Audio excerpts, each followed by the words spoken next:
respect to Article 3 in definitions of terms of this ordinance, accessory use building or structure says a used building or structure which one is subordinate to a certain principal building or principal use, number two is subordinate area, extent, or purpose to the principal building or principal use served. Three, contributes to the comfort, convenience, and necessity of occupancy of the principal building or principal use. Four, is located on the same zoning lot as the principal building or principal use. That's the definition of accessory use building or structure. And then you go to the definition of building site.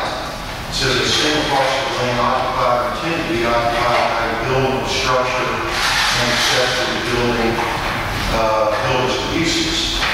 Then read through the rest of it and the other part, that section 908.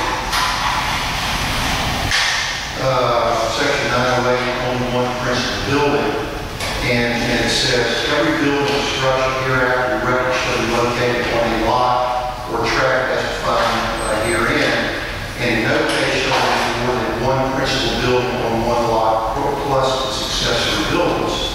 Now I don't know which is the accessory use. If the commercial office is the principal building and the parking area that has all the cars is the accessory use, or vice versa, I don't think it really matters to me. In my clarification of the zoning ordinance, it seems that it's the intent of the zoning ordinance that one building and its accessory use be on one lot and not several lots. And based on that, I disagree with the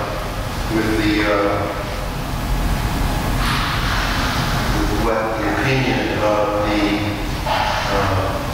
planning director and zoning official have interpreted. So that's my point. And maybe I've got a substitute motion, Mr. Ponche, that approve the minutes with the exception of this issue, but overrule the opinion of the planning commission and decide and make a motion that in order to put the parking lot for cars and the office, etc., all those lots have to be combined into one lot in order to make that happen. Also, this is one building. Do we have a second?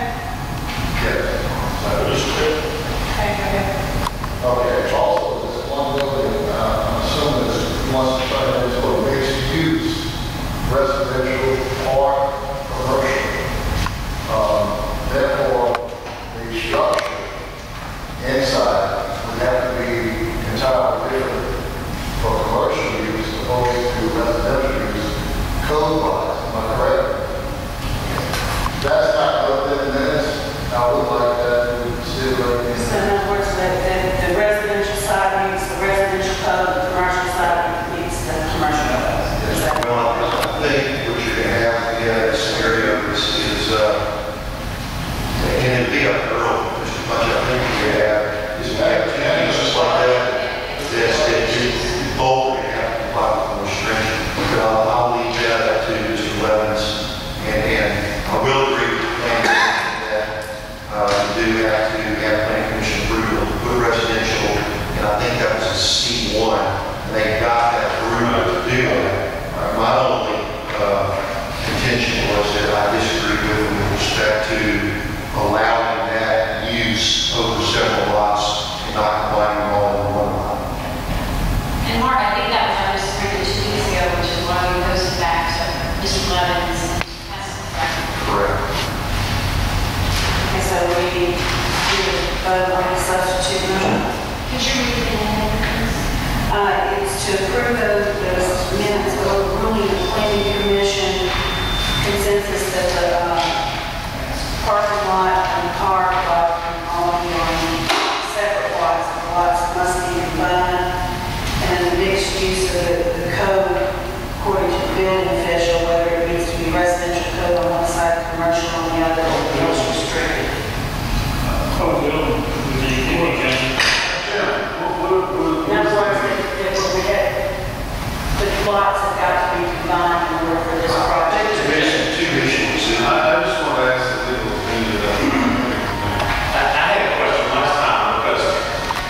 said, we'll put these together and make this application, but it's not common ownership. And I don't think you can do that. It is common ownership. It's not, Well, there's one. the application that we have is not, didn't show it's common ownership, it showed a corporation owned one part, and an individual owned another part. And somebody says, well, the individual's own the corporation, but that doesn't matter. That's not still not common ownership. It's got to be the same name on all the parcels. Because for instance, Parcels are leased by the same company, by the same LLC.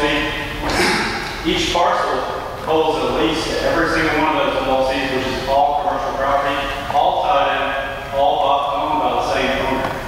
well, that's not the information we had last time. The information we had last time was different. And so that's the issue. It has to be under common ownership or control to do that. And we have information that the corporation was making an application and so were some individuals. And that, if it's going back to the planning commission, they can straighten that out. That was The deed showed different owners. Yeah, the deed shows Shelter Rock 2. Shelter Rock 2 owns 220 West Beach Boulevard, 129 West 4th Street, 228 West 4th Street, 226 West 4th Street, 334 West 4th Street. All those properties are going to be leased by Gulfside Auto Sales LLC. I'll go over there, there they are. They might own it now, but the information we had 2 weeks ago showed 4 different owners. That's because you're basing it off of the 2010 tax roll. Those properties were recently purchased within the past year. Well, they just have to show the Again, I think if you're saying that it has to be, or it is under one ownership, then just submit the paperwork at the time to pull a building permit, and I think that's fine. With respect to a commercial residential occupancy in one structure, to me that's building code. I think what we're talking about today is zoning ordinance only. Use of name. Right, now use of property, and per Article 3 of the zoning ordinance in Section 908, it's very clear to me that one building and one principal use on one lot. Yeah. So that's my motion. So, I mean, I believe it. You have to have common ownership and all the lots have to be combined. And now, just bring that documentation. If they're all tied under the same lease. I mean, so I can't have a building. Well, actually, they all are owned and leased by the same person. The company. But not all 10 parts, but owned by the same control. One lot. It's got to be one lot under common ownership. That's not what we are So, I understand, but that's what we think in My general. motion is to hold the bill as recommended. What is that? What is that? What is that? You know, I think it has to be one lot under common ownership. I think you have to combine them if you want to do that. Nobody's told me to go that check, and I will. And I got great respect for Bill's expertise, because Bill has had me corrected before. But I think it has to be one lot under. I'm certain it's got to be one lot. But I'm not talking to Bill again, but even still, remember last time there was a lot of confusion here because it appeared to be different owners, not common owners. If it's the same owners, then when something needs to come back, it has to show that. Because the name is identical on all three parts. Yeah, because last time we were told, apparently mistakenly, Shelter Rock 2 owned some, and some other individuals owned some, and they were all going to put them together and do something, which is probably a normal way people do it, but you can't do that. One entity has got to own all of it somehow, or have control of all of it somehow. And apparently that's true, but we didn't know that last time. The way that the whole structure is set up, the owner of Shelter Rock 2 that owns the whole entire 12 acres is also 50% owner of Gulfside Auto Sales. So he owns all the property. And that's exactly what I'm saying, Lord. And that's what I'm saying, Lord. But, so what is the, I mean, See, because the owner of Shelter Rock Properties also owns something else, that doesn't count. See, if Shelter Rock Properties owns it, Shelter Rock Properties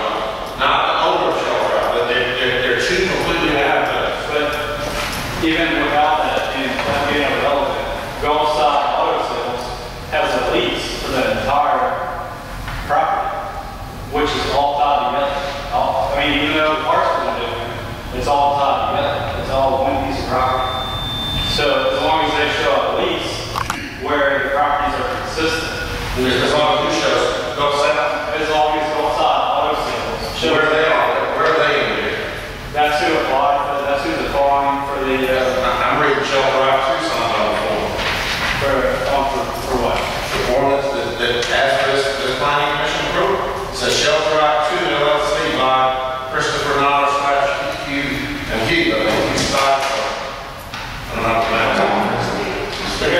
They said that, well, both sides auto sales, they said that had to put the owner of the property, had to come there with a survey with the owner of the property to get in front of the planning commission, which I did. The planning commission approved it.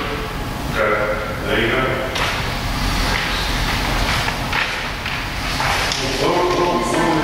I think we need to send back to the planning commission and have them untie this knot. I'm not saying he's wrong, and he may be right, but what you got before you, we can't tell. I think it needs to be sent back, and they need to be careful and make sure about that one parcel, one owner, and find out who the owner is, and make sure. Direction on what he needs to do. Sure. Let me ask you this, Jim, when you say, the ordinance says one parcel, a parcel, right now on our land maps, probably down at that particular area, you're probably looking at, probably at least 6 parcels. So they would need to be combined, like, is that, am I thinking correctly? Like, if you're gonna use the house as a commercial, the office, and if you're doing some multi-use of the house, all those lines, parcel lines would have, need to come down and make that one parcel. To attach to this ordinance. I think that's correct. There may be another alternative. If he went out and got long-term ground leases, 50-year leases on 3 or 4 parcels, and then so he's got a new leasehold parcel, okay, which is made up of a bunch of smaller parcels. But if it's a long-term lease, and Cal 3 assesses the leasehold and taxes that lease as one parcel. Well, now you got one parcel. It's one leasehold parcel. There's a lot of that stuff in that statement that's not in this ordinance. Look, that's all. This ordinance says one building and accessory use on one lot.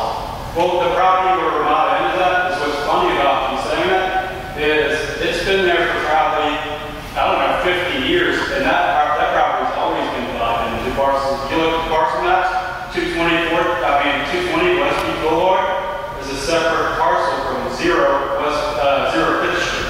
That parcel has always been divided, and there's been a commercial business on the beachfront for about 50 years now. So I don't know if I that's understand that, but that's not what's before us to look at something that happened 40, 50 years ago. We've got a changing use right now, and it's clear to me that section 908 is what it is, and I've still got a motion on the floor. Is this the same? And see, the motion is to overrule the planning commission. And it's the same package, there's no room to The overrule is that you got to have, if you apply with section 908, it's one building and accessory use on one lot. Now, pick the lot you want to put the car lot on, put it on one lot. You don't have a problem. But if you want to put it on 7 lots, you got to combine the lot. okay, that's fine. But at this point, has the building been approved for mixed use? Yes, that. So I can pull the permit right now with mixed use on that. I think you could pull it if that's, I believe, the board saying that they approve the mixed use. That's not what it's, it should be. That's building code. You're not talking strictly ordinance. You know, guys, correct me if I'm wrong, but I don't have last week's minutes in front of me, but I thought I remember in last meeting, Yes, you do. Are you talking planning commission or mayor board? planning commission. I thought the planning commission, when I was reading what they did, I didn't think they really did something for us to act on. I thought it was more a statement of how they, I thought it said something like Bill Hessler or somebody agreed this is what the ordinance means. That's not an action, that was just kind of a statement of what they thought, and we're disagreeing